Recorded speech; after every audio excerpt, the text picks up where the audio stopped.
আমি ঢাকা ইউনিভার্সিটির professor Curzon আমার গায়ে হাত দিচ্ছেন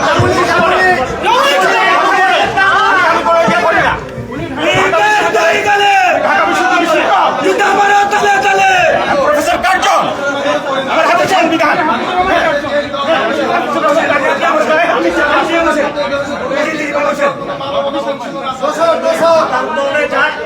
আমার গায়ে হাত দিচ্ছেন বিগত 14 বছর আপনারা আওয়ামী লীগকে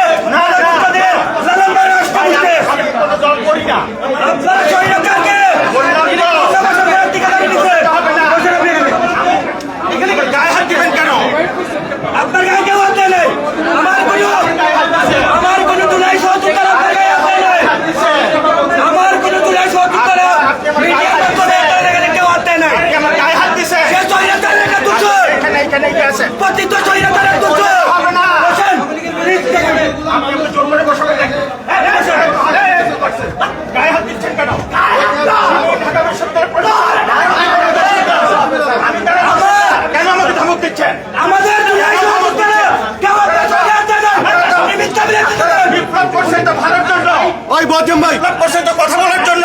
আমি ব্যক্তিবাদের আমি ফাঁসিবাদ দেয়া বলছেন আমি ফাঁসিবাদ দেয়া আমি আওয়ামী ফাঁসিবাদ দেয়া আমি সব দলের ইয়েতেই তো চাই। যারা গণহত্যা চালিয়েছে আমাকে গায়ে হাত দিচ্ছে। কে হাত দিচ্ছে আপনাকে? আপনি গায়ে মিথ্যা বলছেন। কেন কেন আমি তো বসে বলছেন সাংবাদিক ভাইরা দেখেন আমি ঢাকা বিশ্ববিদ্যালয়ের শিক্ষক। আমি কি বক্তব্য দিচ্ছি আপনাদের সবই আছে। আমাকে গায়ে হাত দিচ্ছে আমাকে কিভাবে ইয়ে করছে?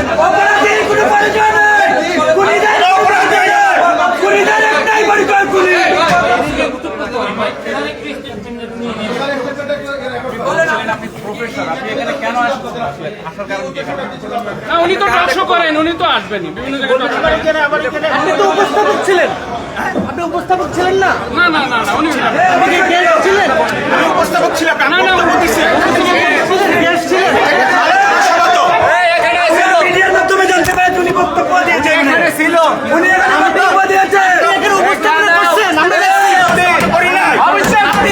আপনি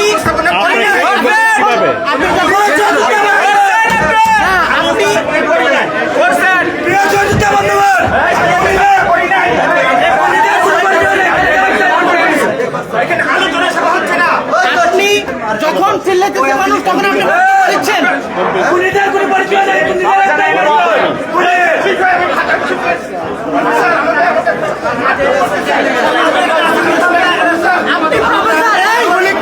আপনি প্রফেসর এই জন্য কি আপনার কোনো স্বাক্ষর না?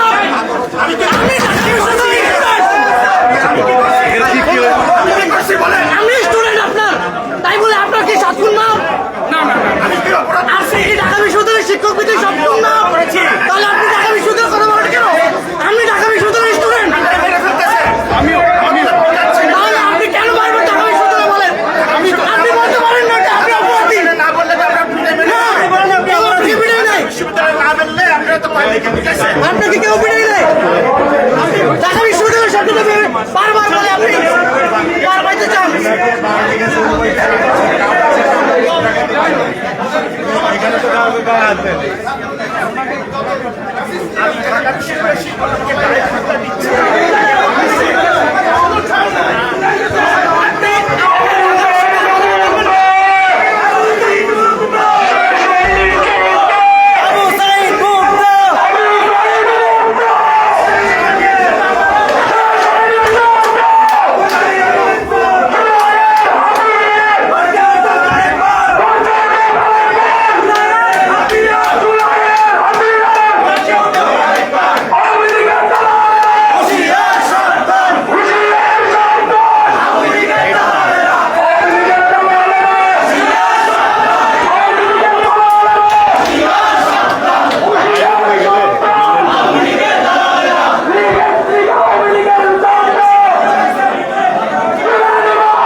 করতে না পারে জুলাই যুদ্ধের বেঁচে থাকতে আওয়ামী লীগের তারপরে আমরা সকালে এসে আমাদের আহত ভাই এসেছেন। আসার পরে যুবলীগের গুন্ডারা এখানে জুলাই আগস্টে নেতৃত্ব দিয়েছিল, এই এলাকায় যারা প্রতিবাদ চায়ন করেছিল, এরা আমাদের ভাইদের উপর হামলা করেছে, এরা আমাদের ভাইদেরকে আহত করেছে। তারই প্রেক্ষিতে আমরা এসে আওয়ামী লীগের প্রেস নেতা কর্মীকে একটা জিনিস বঙ্গবী কাদের সিদ্দিকী, সে হচ্ছে আওয়ামী লীগের একজন এমপি মন্ত্রী ছিল, সে এখানে অতিথি হিসাবে আছে, সে আওয়ামী লীগের এলাকায় আওয়ামী লীগকে পুনর্বাসন করার জন্য সে ঠিকাদারি নিয়েছে। তো আর টোটাল কথা যারা দিল্লির প্রেসক্রিপশনে বাংলাদেশকে আবারও নৈরাজ্যের দিকে ঠেলে দিচ্ছে। আপনারা জানেন যে গত 2 দিন আগে বাইতুল মুকাররম দক্ষিণ গেটে এই প্রতিপক্ষ স্বৈরাচার আওয়ামী লীগ মিছিল দিয়েছে, তারা দেশটাকে নৈরাজ্যের দিকে ঠেলে দেওয়ার জন্য এক নতুন পায়তারা করতেছে। বন্ডাইকান থেকে মিডিয়ার বাইদের মাধ্যমে দেশবাসীকে জানাতে চাই, এই জুলাইয়ের যুদ্ধের বেঁচে থাকতে, জুলাইয়ের যুদ্ধের যতক্ষণ পেতে হবে ততক্ষণ এই অঞ্চলে আওয়ামী লীগ পুনর্বাসন হওয়ার সুযোগ নেই। আওয়ামী লীগ ফিরতে হলে আমাদেরকে শহীদ করার পরে আওয়ামী লীগ ফিরতে হবে। আমরা বেঁচে থাকতে আওয়ামী লীগ নো মোর। মিথ্যাবাদী লোক তার কাছ থেকে আপনি কি নিতে যাচ্ছেন না? দিল্লি থেকে সে তো বাংলাদেশ করতে ঢুকলো। সে তো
হাসিনার দিল্লির প্রেসক্রিপশন এখানে আওয়ামী লীগ পুনর্বাসন করার ঠিকাদারি নিয়েছে।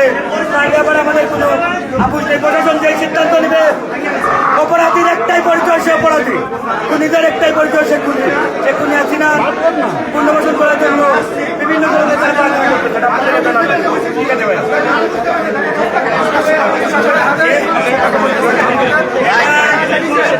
আওয়ামী লীগ এখানে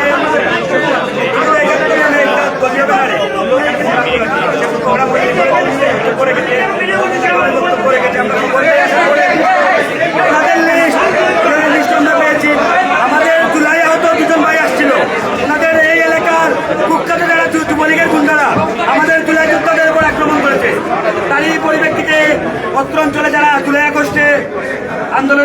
পদে ছিল তারা কিন্তু কোনো ধরনের মোবের পক্ষে যায় নাই। তারা তাৎক্ষণিক আইন শৃঙ্খলা বাহিনীকে জানিয়েছে, আইন শৃঙ্খলা বাহিনী এসেছে এবং ওনারা যে সিদ্ধান্ত নেবে আমরা সেই সিদ্ধান্তকে আমরা আইনের প্রতি যথেষ্ট শ্রদ্ধাশীল। আপনারা দেখেছেন কোনো ভয় নাই। ওনারা আমাদের প্রতি আক্রমণ করেছে, আমাদের বাড়িতে হামলা করেছে, ব্যক্তিতে আমরা কিন্তু এগুলা খাবার করার জন্য বা এগুলা ইয়ে করেছিল নিয়ন্ত্রণের জন্য আমরা ছিলাম। এখানে আওয়ামী লীগের একটা প্রোগ্রাম মুক্তিযুদ্ধ ৭১ নামে আওয়ামী লীগকে পুনর্বাসন করার জন্য নতুনভাবে আপনারা জানেন 2 দিন আগে বাইতুল মোকাররম দক্ষিণ গেটে আওয়ামী লীগ অনেক নেতা কর্মী নিয়ে জোয়ারের নামাজের পরে একটা মিছিল দিয়েছে। তো এরা আবার যাচ্ছে ঢাকা শহরকে নৈরাজ্য দিকে ঠেলে দেওয়ার জন্য। ভাই এখানে কি হয়েছিল একটু ঘটনাটা বলেন তো।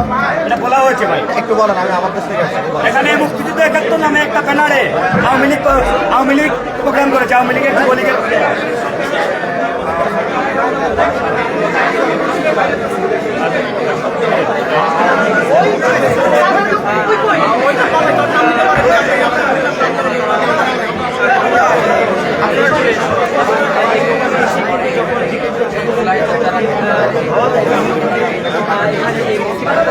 কথিত স্বৈরাচারের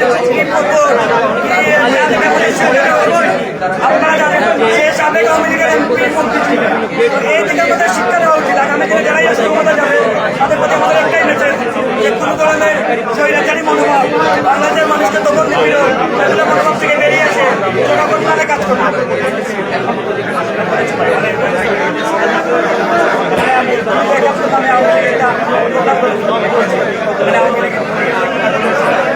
আমরা গতকালকে খবর পেয়েছিলাম, তার প্রেক্ষিতে আমরা আমাদের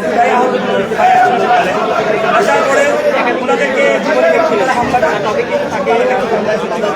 আইন শৃঙ্খলা বাহিনীকে